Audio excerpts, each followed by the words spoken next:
This is a drum for holding black powder, made of copper. Let's have a closer look at it. So I'll just bring my camera in. So it's got a swing handle, which is made out of a copper tube, and we've got a little latch fitting here and another fitting here, and this tells us that originally there would have been another lid which was fixed on top here to hold in place this wooden lid, and then underneath it a third copper lid.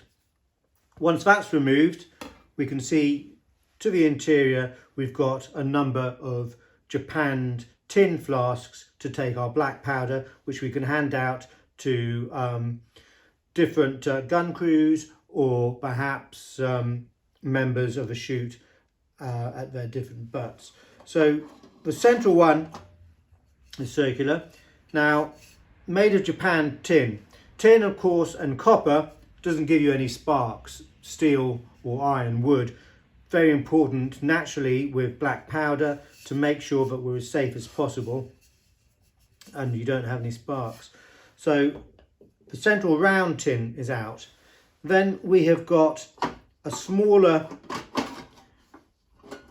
tin which has got a little folding latch handle, so we can pull it out easy to remove it, and that's got flat sides. All of the others are wedge shape, and so without removing that one first, it's very difficult to get the others out. So we have to turn the first one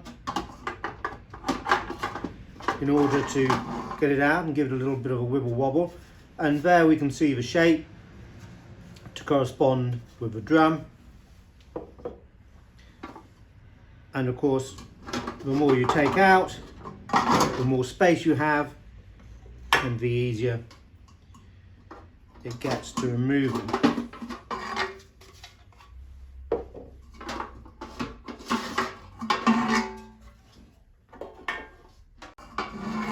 You can carry 7 flasks of black powder quite safely in a drum altogether, so that the flasks can be distributed to the different points.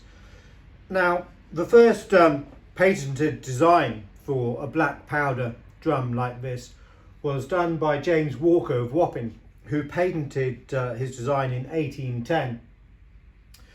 The Royal Laboratories and Sir William Congreve in particular, famous of course for the Congreve rocket, became quite interested in this design, but contravened the patent. Obviously they didn't want to pay out Walker, which was to their detriment in the end, because in 1816 Walker sued the government and won, and they had to pay out anyway.